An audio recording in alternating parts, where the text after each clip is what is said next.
প্রিয় নদীটির যত্ন নিও। একটা নদী হৃদয়ে কতটা আলোড়ন তোলে, কোনো শব্দেই তা প্রকাশ করা যায় না।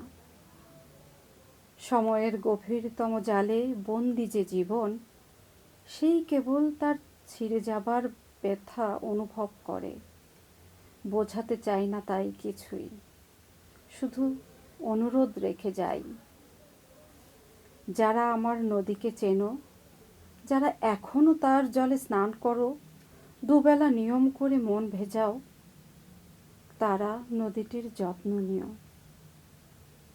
প্রিয় নদী ভালো থাকলে ভালো থাকি আমি, ভালো থাকবে তুমি এবং তোমরাও।